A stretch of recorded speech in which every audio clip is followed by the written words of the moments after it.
আসন্ন বিপিএল এর নিলাম অনুষ্ঠিত হতে যাচ্ছে 17 নভেম্বর। তবে এই নিলামের আগেই দলগুলো দেশি বিদেশি খেলোয়াড়দের সরাসরি দলে নেওয়ার জন্য উঠে পড়ে লেগেছে। বলা যাচ্ছে এবারের বিপিএল শুরুর আগেই জমে গেছে।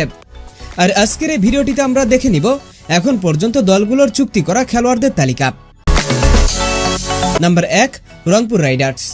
তাদের চুক্তিবদ্ধ খেলোয়াড়দের তালিকায় রয়েছে নুরুল হাসান সুহান, মুস্তাফিজুর রহমান, ফাহিম আশরাফ, খুশদিল শাহ এবং ডেভিড মালান। এছাড়া ওয়েস্ট ইন্ডিজের কাইল মায়ার্সকে নিয়ে একটা গুঞ্জন রয়েছে। Number 2, Sylhet Titans.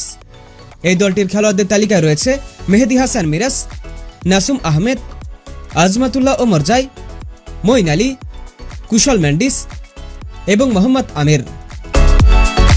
Number 3, Dhaka Capitals. তাদের খেলোয়াড়দের তালিকায় রয়েছে তাসকিন আহমেদ, সাইফ হাসান এবং উসমান খান। এছাড়া ম্যাচ প্রতি 15 লক্ষ টাকার বিনিময়ে ইংল্যান্ডের জ্যাসন রয়কে দলে নেওয়ার একটা গুঞ্জন রয়েছে ঢাকা ক্যাপিটালসের। এবং দক্ষিণ আফ্রিকার উইকেট কিপার ব্যাটসম্যান কুইন্টন ডিকককেও নিয়ে রয়েছে গুঞ্জন। Number 4, Rajshahi Warriors.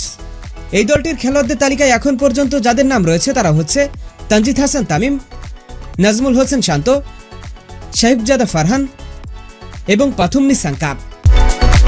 আর আমাদের সর্বশেষে রয়েছে নাম্বার 5, চট্টগ্রাম রয়্যালস। তাদের খেলোয়াড়দের তালিকা রয়েছে শেখ মাহাদি হাসান এবং তানবীর ইসলাম। হ্যাঁ বন্ধুরা, আপনাদের বলছি, আপনাদের কি মনে হয় এখন পর্যন্ত খেলোয়াড়দের তালিকা অনুযায়ী কে সব থেকে বেশি শক্তিশালী মনে হচ্ছে? এখনই কমেন্টস করে জানিয়ে দিন।